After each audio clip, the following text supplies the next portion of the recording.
Grados bajo cero la sensación térmica en el departamento de Rivadavia. 0 grados es lo que marca el termómetro.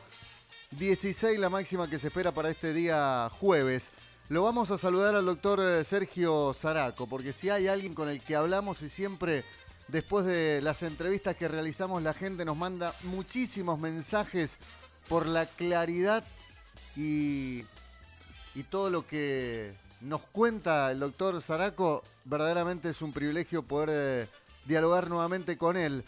Y más en este momento en el que Mendoza, la curva asciende y desciende. Pasamos de 14 casos el día martes a 44 el día miércoles. Volvimos a bajar en el día de ayer. ¿Cómo le va, doctor Zaraco? Hugo Lombardi lo saluda. Buen día. Buen día, Hugo. ¿Cómo está usted? Un gusto. Muy buenos días. Bueno, doctor, ¿estamos en el momento más crítico de la pandemia o aún no?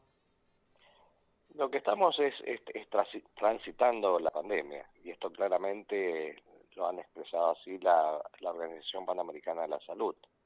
Eh, eh, en esta época está todo lo que hace nuestra región, el cono sur de América, transitando este virus que viene afectando desde el norte a Centroamérica. Estamos viendo lo sucedido en Brasil, Perú, Bolivia, Chile, y ahora es nuestro turno, que tiene que ver con estas características propias de un virus pandémico que va transmitiéndose de persona a persona por estas características que tiene, que la población no contamos con anticuerpos que nos defienda de este virus, y que esto progresivamente tiene que darse así, porque es la evolución natural que han tenido todos estos procesos infecciosos, y que lo que se tiende a hacer con las acciones que llevan adelante tanto el gobierno nacional como provincial es intentar, a través de las medidas de cuarentena, distanciamiento y demás, contener o controlar de que este proceso se vaya haciendo progresivamente para que en definitiva no se sature la red asistencial. Así no solamente afecta a aquellos que infectados necesiten asistencia médica, sino todos aquellos que necesitemos alguna atención médica por algún proceso quirúrgico, por una apendicitis u otro cuadro, o un proceso neurológico como una ACV u otra emergencia a nivel neurológico o a nivel cardiovascular. Entonces, lo que tenemos que entender que es fundamental transitar, como se viene haciendo hasta ahora, en forma controlada y regulada, pero que acá depende fundamentalmente de la responsabilidad que tengamos cada uno de nosotros del autocuidado, que son estas medidas profilácticas que venimos repitiendo desde marzo, y que tiene que ver con lo que nos protege o nos disminuye el riesgo que podamos tener un contagio. Y si esto se produce, sea de bajo riesgo, porque estamos expuestos a una muy baja cantidad del virus, que es un virus respiratorio que está presente en nuestras secreciones mucosas, cuando hablamos, tosemos, estornudamos, está presente en las gotitas de saliva, para entenderlo, o en las mucosidades nasales. Entonces ahí es donde tenemos que poner estas barreras, que es el uso del barbijo permanente, esta mascarilla facial que me tape bien la nariz y la boca, que si yo la uso protejo al que tengo enfrente, y que sumando distancia de 1,5 metros, 2 metros, para que si hay alguna fuga de estas secreciones no alcance al que tengo enfrente, y una correcta higiene de manos. Por si yo puse mi mano sobre una superficie donde alguien se tocó la nariz o se limpió la nariz y quedó su mano contaminada, y ahí se agarró de un pasamanos o lo puso en un escritorio, un mostrador, un virome, cuando vengo yo y tomo esas superficies, queda el virus en mis manos, y que inadvertidamente me toco los ojos, la nariz o la boca, y puedo llevar el virus y producir la infección secundaria. Entonces, de allí la importancia del lavado de manos. Es decir, que es tan simple como distancia, uso de mascarilla y lavado de manos. Lo que hemos agregado, con el conocimiento aprendido en estos primeros 6 meses que circula el virus en el mundo, es mantener bien ventilados los ambientes. El lugar que nos da más protección son los espacios abiertos, donde hay buena circulación de aire, y en aquellos lugares cerrados mantener que haya una circulación, porque disminuiría cualquier presencia de virus que pueda quedar en el ambiente si alguien estornudó, gritó, cantó o habló muy fuerte, que genera estas micropartículas que pueden perdurar algunas horas en el ambiente, pero que si hay buena circulación, este riesgo también disminuye sustancialmente. Doctor, lo que preocupa hoy en Mendoza es que hay varios casos que aún no se determina el nexo epidemiológico y probablemente exista el tránsito comunitario del virus. A ver, lo que pasa es que nos centramos en situaciones que no hacen a la cosa.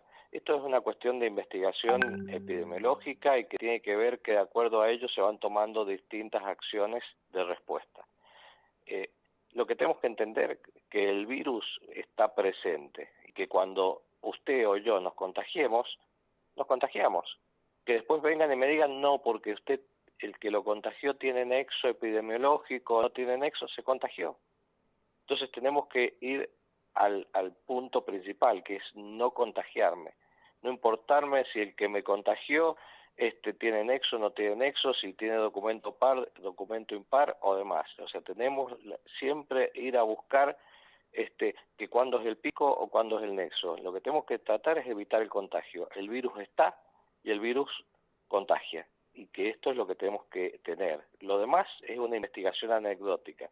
Si un auto me choca, no me importa de qué color es, me chocó. Entonces tengo que evitar el accidente y acá tengo que evitar el encuentro con el virus. Y evitando el encuentro con el virus es con estas medidas, alejarme de él. Y la forma de alejarme del virus es que el que tengo enfrente use la mascarilla facial, el barbijo, para que no me moje con sus secreciones, que es donde está el virus, alejarme 2 pasos para atrás, que esté a 2 metros del que está enfrente para que no me alcance ese virus, y lavarme bien las manos para que yo no me contamine mis cosas inadvertidamente.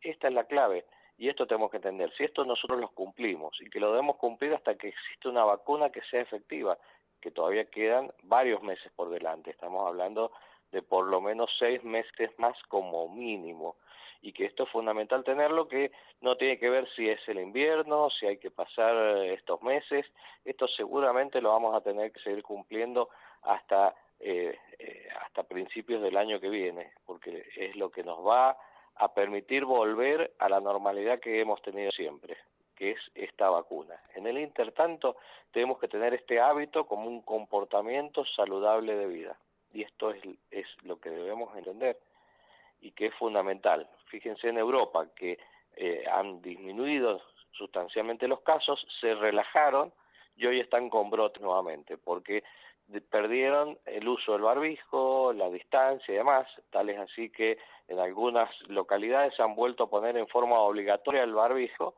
y están en pleno verano. Esto no es cuestión de frío o calor, es cuestión de respeto al otro, por eso uso barbijo, mantengo la distancia y hago una adecuada higiene de manos. Doctor, esto que pasó el día martes con un pico de 44 casos en la provincia y había sido mucho menor el día anterior y lo propio ocurrió en el día de ayer, ¿en qué se puede sostener, fundamentar? A ver, el valor de cuántos casos se van informando por día siempre es relativo porque depende de en qué zona se van a hacer los testeos y cuántos testeos se hacen. Entonces no es un indicador. Nosotros los indicadores que nos tienen que servir, porque es una cuestión que está muy relacionada a esta actividad. Por ejemplo, ayer, y hay un techo de cantidad de análisis. Están los laboratorios que tienen una capacidad de realizar estas determinaciones. Y más de esas determinaciones no se van a poder hacer. Entonces uno por ahí lo que tiene que estar atento es cuántos casos son positivos del total analizados. De ese promedio de 100 y algo, cuántos son positivos. Y más o menos viene un 10% de estudios del total de los análisis hechos que van dando positivo, y es lo que hay que ver. Por ejemplo, en Chile, que tienen un testeo mucho más alto, pero ellos tenían un 57% de casos positivos de todos los análisis que hacían, 57% daban positivo. Hoy están en un 17%, es decir, que está disminuyendo la circulación. Que esto tiene que ver con esta impregnación de la comunidad que va generando anticuerpos y esto va frenando esta circulación, que es lo que ha venido sucediendo en todo el mundo, de tener cientos o miles de fallecimientos en Italia, España, Francia, Inglaterra. Después de un tiempo esto empieza a decaer y empiezan a tener casos aislados. Esto es porque se va produciendo estos efectos y empiezan a aparecer brotes en aquellas áreas donde no hubo mucha circulación viral. Entonces es una parte que es necesaria que vaya circulando para ir generando esta respuesta inmunológica en una comunidad que no lo tenía. Por eso esto se debe hacer en forma controlada, porque si se libera, produce lo que no queremos, que es esta saturación del sistema de salud y que impacta a toda la comunidad. Los infectados no, por lo que habíamos hablado. Pero a veces tener estos números de cuántos dieron positivo es muy variable. Yo no puedo determinar cómo viene, sino que esto nos va indicando y tiene otro objeto, que es ir identificando aquellos casos que dan positivos para poder aislarlos. Eso es la medida de contención, es lo que se viene trabajando en Mendoza y en el mundo, que ante una situación epidemiológica, lo primero que se hacen son actividades de contención. Por lo tanto, se identifican y se buscan los casos, se van a buscar, al que detecto que está infectado, lo aíslo y evito que contagie más, para que se vaya generando este control de circulación. Eso es contención. Cuando perdemos este nexo, ahí se empieza con otra actividad, aparte de la contención, que es la mitigación, que es empezar a preparar la respuesta para un aumento de casos, porque cuando yo ya pierdo esta pesquisa de aislamiento, uno espera que van a empezar a haber más casos o más consultas a los hospitales, por lo tanto entra la etapa de mitigación, que es reducir el impacto o el daño que puede existir. Esto hace a las estrategias del manejo a nivel de los que tienen que ir gestionando esta epidemia. Pero a los fines personales, para que esto no suceda, y que es donde tenemos que entender, no si hubo pico, no hubo pico, si hay transmisión o no hay transmisión, es cuidarme y cuidar a los que quiero. Y la forma de hacerlo es partir con algo que nos enseñó otra gran pandemia, que fue la del HIV-Sida. El HIV no da sintomatología, el que está infectado por HIV lo desconoce, que se entera tiempo después cuando aparecen los síntomas y signos de enfermedad, que es el SIDA, que es el síndrome de inmunodeficiencia adquirido. Pero ya está instalada el daño que produce. Por eso es tan importante ir a pesquisar, que es la contención, que lamentablemente con esta pandemia han dejado de concurrir a los hospitales, y que esto es otra cosa importante, para hacerse los testeos, de ver si están portando el HIV u otras transmisibles como sífilis o gonorrea, y que esto es importante y que sirve también para que los que nos escuchan no dejen de hacerse este tipo de controles y estudios que son gratuitos en las redes de salud. Pero ¿esto qué nos indica? Que el HIV aprendimos que se pudo controlar teniendo esto que nos enseñaron, que es me protejo siempre, porque no sé con el que puedo llegar a tener una relación sexual si es portador o no de HIV, y el que lo tiene tampoco lo sabe si no se ha hecho los análisis. Por lo tanto, me protejo siempre, y eso hizo disminuir considerablemente la circulación de ese virus. Para este virus, que es el coronavirus, que es respiratorio, la medida profiláctica que ha demostrado ser altamente efectiva es el uso del barbijo, la distancia y la higiene de manos. Es así de fácil y así de sencillo para disminuir la circulación. Cuando esto no se cumple, son los infectados. Y si empezamos a ver todos los que han tenido casos positivos, es porque alguno de estos pasos no se cumplió. Yo siempre pongo el ejemplo en el Hospital de Encinas, que tiene más de 100 años, no contamos con profesionales que se hayan enfermado de tuberculosis, atendiendo en épocas que eran mucho más bravas, porque siempre se cumplieron los cuidados de seguridad. Esto tenemos que entenderlo, que si se hacen, van a ser efectivos. Cuando estoy en el lugar seguro, que es mi casa, ahí yo puedo relajarme. Pero cuando salgo, mantener estos cuidados, que son estas 3 pasitos fundamentales que en definitiva nos van a proteger. Doctor, entonces, ¿los policías, los enfermeros y los médicos que se han contagiado ha sido por descuido? No descuido, que tiene que ver con estas cuestiones que a veces uno puede cometer. La mayoría de los eventos han sido por contacto no dentro del hospital, sino fuera del hospital. O porque a veces uno, cuando está cansado, el hecho, y sobre todo en el área médica, donde uno está bajo, o los policías, con guardias que tienen recargos de servicio, cansancio, uno hace que cometa errores, o se relaje, o se fue a servir un café o un té, y a lo mejor esa taza justo alguien la había usado y fue produciendo esto. Es muy difícil mantener esta situación en lugares donde uno está 24 horas trabajando. Por eso se da más, y casi un 17% en todo el mundo del área de salud, o los prestadores de servicios se contagian, personal de seguridad, personal de salud, porque tiene que ver con estas condiciones de estar en ese fragor de la batalla, y aumenta el riesgo. Pero quienes nos escuchan tenemos la posibilidad de dormir las horas que tenemos que dormir, de cumplir un horario y poder prepararnos para salir a la calle, y que no vamos a estar expuestos a este altísimo riesgo.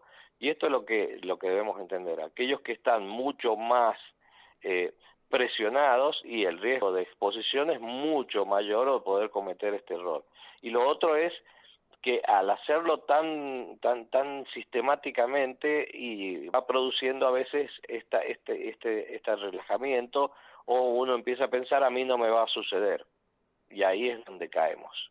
Un O pensamos, infectado, no, a mí sí, no va a pasar, no, acá no hay, claro. hasta que aparecen casos como los que aparecieron en Rivadavia, o los que han aparecido en la zona de San Martín, y han ido apareciendo en distintos lugares, porque el virus está y va a estar circulando. Es muy difícil que no llegue, porque si no es hoy, será mañana o pasado, porque el virus está circulando. Entonces hay que mantener estas medidas para que este proceso de impregnación en la población se vaya produciendo en forma controlada. ¿Qué estamos observando? Y que esto es para tranquilidad. Si vemos la gran cantidad de casos que van apareciendo, no condice con la situación de gravedad. Entonces vemos que hay un altísimo porcentaje que se han infectado y no han tenido síntomas, o los síntomas han sido leves. Esto nos da 2 aspectos. Primero, que yo no sé si puedo estar contagiando, como el HIV, porque no tengo síntomas, entonces me cuido siempre. Pero segundo, puede ser que me contagié y ni me enteré que estaba contagiado, porque tuve un pequeño dolorcito de garganta o nada, o tuve un poquitito de temperatura o nada, o tuve un poquito de mucosidad en la nariz o nada, o tuve algún cuadro de diarreico leve y nada. Muchos de los pacientes que hemos tenido internado han hecho 2 o 3 días de temperatura y después desapareció. Si yo estuve infectado y en ese tiempo usé barbijo, distancia, lavado de manos, no contagié a nadie. Es decir, tuve la infección, quedó en mí y no la seguí multiplicando. Y eso es lo que tenemos que entender, y bajar un poco el temor y el pánico, porque estamos viendo que en nuestra región, comprendiendo lo que es Chile y Argentina, tenemos una altísima cantidad de casos, seguramente mucho más de lo que se puede ir a detectar, porque los casos que vemos son a los que se lo han analizado, que es lo que permite la pesquisa y la detección. Pero todos los datos a nivel del mundo nos dicen que son muchos más los que se infectan que los que se pueden llegar a detectar, y que eso indica que no impacta en la letalidad, en donde los que generalmente se ven afectados son los que tienen mayores factores de riesgo, los pacientes añosos, con patologías preexistentes, que lo hacen vulnerable a cualquier infección. Y no, por supuesto, no escapa de esta, pero que la gran mayoría son cuadros leves. Y esto es lo que nos tiene que dar una cierta tranquilidad desde lo individual. Pero acá lo que tenemos que tratar es evitar la masividad, porque eso es lo que genera el ocupamiento de hospitales, la saturación del sistema, Y ahí sí estamos embromados. ¿Por qué? Porque los que se van a ver afectados es que si cualquiera de nosotros tenemos un problema cardíaco o tenemos un problema que nos caímos y tenemos una fractura, no va a haber un lugar donde nos puedan atender para ponernos un yeso. Y ahí es la clave y ese es el esfuerzo que viene haciendo desde las áreas de salud, que exista este pasaje que hoy estamos transitando en forma controlada, para que todos los que necesitemos asistencia médica por cualquier patología la podamos recibir en tiempo y forma. No es por la gravedad y las complicaciones, porque como vamos viendo, con todos estos casos que estamos teniendo en Mendoza, existen un par de pacientes que están en terapia intensiva y sin complicaciones severas. Entonces, es lo que tenemos que entender. Y la gran mayoría de los pacientes que están internados pero por una cuestión de aislamiento, no porque necesiten asistencia médica, sino se los aísla con este procedimiento que es el de contención. Por eso se está evaluando y que ya se está haciendo derivar pacientes a hoteles o lugares de aislamiento para evitar que no contagien, porque es lo que indican las medidas internacionales de contención, detectar y aislar. Pero si todos aplicamos la técnica de contención, que me aíslo, y la forma de aislarse es con barbijo, estar a 2 metros del otro y hacer mis actividades adecuadamente y no estar haciendo otras cosas que no corresponden, porque si no necesito me quedo en casa y si salgo con estos cuidados, y de esta forma vamos a lograr seguir transitando esta pandemia para que al cabo de los siguientes meses logremos este progreso que se va a seguir infectando y que esto es así. Hay pandemias que habitualmente perduran hasta 2 años. Hoy tenemos la ventaja de que está el desarrollo tecnológico y que se viene trabajando muy bien con 2 o 3 líneas de investigación con vacunas, las que están muy avanzadas, la que viene de Oxford, que se viene ya trabajando y están en etapa 3, para entrar a etapa 3 con la investigación en Brasil, la vacuna que se viene desarrollando en un convenio entre investigación de Estados Unidos y Alemania, que Argentina está incluida en esa investigación junto con Alemania y Estados Unidos, y hay otra que se viene trabajando también en Estados Unidos de otra línea investigativa. Algunas de ellas vamos a tener resultados para octubre, noviembre, donde ya han pasado todas las etapas de investigación que nos garanticen que son efectivas, que dejan buena formación de anticuerpos, y por el otro lado que no tienen efectos secundarios indeseables. Eso va a dar la garantía para que queden autorizadas por los organismos internacionales para empezar a hacer su uso en forma masiva, y que esto en definitiva es lo que nos va a permitir volver a la normalidad, no la nueva normalidad, la normalidad como la hemos tenido hasta el año pasado, que es con esta vacuna que nos protege del sarampión, nos protege de la gripe, nos protege de la varicela, nos protege de distintas infecciones. Y que esto es para nada complejo, es entenderlo. Y ahora lo que tenemos que hacer, y bueno, cuidarnos, que es lo que en definitiva nos va a permitir mantener nuestras actividades dentro de lo razonablemente posible. Hay cosas que se pueden hacer y otras que no se pueden hacer. Puedo ir de compras, puedo ir al taller a arreglar el auto, puedo ir a salir a caminar, sí lo puedo hacer. Ahora, ¿puedo hacer una fiesta? Y no lo puedo hacer. ¿Voy a poder ir a la tribuna en la cancha? No voy a poder ir a la tribuna. Pero tal vez sí los jugadores, si lo hacen en forma responsable, con los cuidados, protegiéndose, manteniendo estos cuidados extremos, y se van a poder volver a los partidos sin público como lo viene haciendo Alemania, España, Italia, Inglaterra, porque permite estas condiciones. Si todos cumplen este autocuidado, van a poder seguirlo realizando. Como no se cumple, como sucedió en el tenis, que se juntaban en una gran fiesta y tiraron por la borda todo el desarrollo que querían hacer nuevamente la actividad de tenis. Si ahora esto se hace en forma responsable, se van a poder seguir sumando distintas actividades, sabiendo que no es lo que veníamos haciendo, pero que tenemos que aprovechar y disfrutarlo. Como acá podemos ir a la peluquería, Buenos Aires no podía, tal vez la semana que viene, pero son pequeñas actividades que permiten el desarrollo económico y el desarrollo social. Pero para que se mantengan hay que cumplirlo. Si vemos en Mendoza, cuando sucedieron estos brotes, ¿qué fue? Un cumpleaños, una fiesta, un encuentro de muchas personas, y ahí sonamos. Las reuniones familiares no es para que nos juntemos todos los hermanos, primos y tíos, porque termina a veces en situaciones de que alguien trajo el virus y contagió un montón. Incluso si nos reunimos un fin de semana 5, los otros 5 el otro fin de semana, y esto va a permitir que estemos distanciados, una mesa grande, cada uno en su lugar, evitar los abrazos, los besos, y que esto va a permitir que podamos seguir desarrollándonos ajustadamente, pero con la tranquilidad de que el riesgo de contagio siempre es menor y si se produce de baja carga viral, que hace que estemos en este gran grupo de pacientes leves.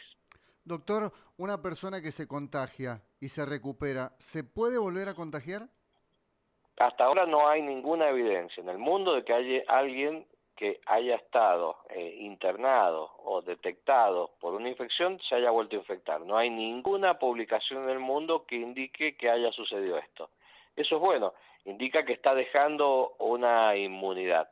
Lo que uno tendrá que ver cuánto dura esta inmunidad, que a veces es de por vida, como sucede con el sarampión, que el que tuvo sarampión no se vuelve a infectar. O puede ser pasajera, que el que tuvo un resfrío y al año que viene o al otro se puede volver a resfriar. Eso depende del tipo de inmunidad que estamos aprendiendo. Es lo mismo que hay que aprender con la vacuna y que eso lo va a dar el tiempo. Por ejemplo, la vacuna de la fiebre amarilla, primero cuando se empezó a utilizar había que reforzarla cada 10 años. Hoy vemos que con una dosis es suficiente, y así lo indicaron los organismos internacionales, que la dosis de la vacuna para la fiebre amarilla es única, porque es inmunidad de por vida. La del sarampión también, son la primera dosis y los refuerzos, y deja después inmunidad permanente. Entonces, acá con la del coronavirus, y esto lo vamos a saber con el transcurso del tiempo. Hoy, desde fines del año pasado, hasta ahora no han habido casos, o sea, lo que sabemos que por lo menos durante 6 meses nadie se ha infectado y que esto es la inmunidad que va dejando. Se discute mucho de si deja anticuerpos, no deja anticuerpos, pero podemos en muy grosso modo, para entender quienes escuchan, lo que uno mide en sangre son las inmunoglobulinas, que son la respuesta que tiene nuestro organismo, nuestro sistema inmunológico, de generar anticuerpos, que son estas famosas IgM o IgG, que son respuestas inmunes que aparecen ante cualquier cuadro infeccioso. Que estas sí se han visto que van decayendo y que no perduran mucho tiempo, pero hay otro cuadro que es mucho mejor de protección, que es la inmunidad celular, que queda a través de los linfocitos, de las células blancas, y parece que allí deja una muy buena inmunidad, y que esto se está viendo en los pacientes que están siendo vacunados, que se los está controlando e investigando, y generan muy buena inmunidad específica a nivel celular. Esta es la mejor inmunidad, porque es la que perdura en el tiempo. Así que puede ser que esto nos deje protegido, o puede ser también que aquellos que se han infectado, como los que tuvimos sarampión u otras infecciones, y no tenemos más riesgo de volvernos a infectar, y que a lo mejor no haga falta la vacuna. O si va a hacer falta la vacuna, se decidirá si va a ser todos los años, como es la de la gripe, o habrá que vacunarse cada 5 o cada 10, pero eso lo va a determinar el tiempo. Lo importante es que exista una seguridad y certeza de que este virus generó esta respuesta a nivel humoral, es decir, a nivel de los anticuerpos de la población, y que vamos a seguir transitando. Y tenemos que estar preparados porque es la realidad que hay. La Organización Mundial de la Salud hace muchos años viene anunciando el riesgo de estas pandemias. Fíjense que antes sucedía muchísimo, años entre pandemia y pandemia, y que últimamente hemos tenido una en el 2009, que fue la del H1N1, y ahora estamos con esta nueva pandemia. Por eso tenemos que aprender a tener estos comportamientos saludables, que a veces nos olvidamos, y que es fundamental tenerlo en cuenta, este uso de barbijos, la higiene de manos y mantener estos hábitos que permiten disminuir el riesgo de distintas infecciones. Fíjese usted que este invierno casi no estamos teniendo casos de gripe, ni de neumonía, ni de bronquiolitis, ni de un montón de infecciones típicas de invierno. ¿Por qué? Porque nos estamos cuidando, estamos haciendo lo que siempre hay que hacer, que son estas medidas de higiene tan fundamentales para disminuir nuestros riesgos de infectarnos. Doctor, para despedirlo y le agradecemos su atención, un oyente nos manda un mensaje y dice si le podemos consultar, es asmático, sufre de rinitis normalmente, dice no tengo buen olfato y que es uno de los síntomas que se Sí. presenta en el coronavirus. Dice, ¿esto me complicaría mucho? No, no, a ver, los pacientes asmáticos no se haya visto que tengan un alto riesgo. Generalmente los que tienen más riesgo son aquellos que tienen problemas como por ejemplo los pulmonares obstructivos crónicos, que están que todos los años tienen alto riesgo para todos los procesos infecciosos pulmonares, o los pacientes que tienen una diabetes mal controlada, porque cuando hay una diabetes mal controlada, que uno no cumple las indicaciones médicas y tiene estas descompensaciones por ello, se ve afectado el sistema inmunológico. Los pacientes diabéticos maltratados o que no cumplen bien el tratamiento tienen más riesgos de infecciones. Entonces son los que generalmente uno puede ver que tienen mayor complicación. El tema de la pérdida de olfato, primero no se le daba mucha importancia y hoy se ha visto que es un buen indicador que aparece en casi la mitad de los que se infectan, un poco menos, un 20%, tiene la característica de que de golpe se pierde el olfato y que cuando eso aparece es casi un sello de coronavirus. Ahora, este es otro caso, cualquiera de nosotros, cuando hemos tenido una rinitis, un resfrío o una infección, perdemos el olfato, que también altera el gusto, porque hay una relación muy directa entre olfato y gusto.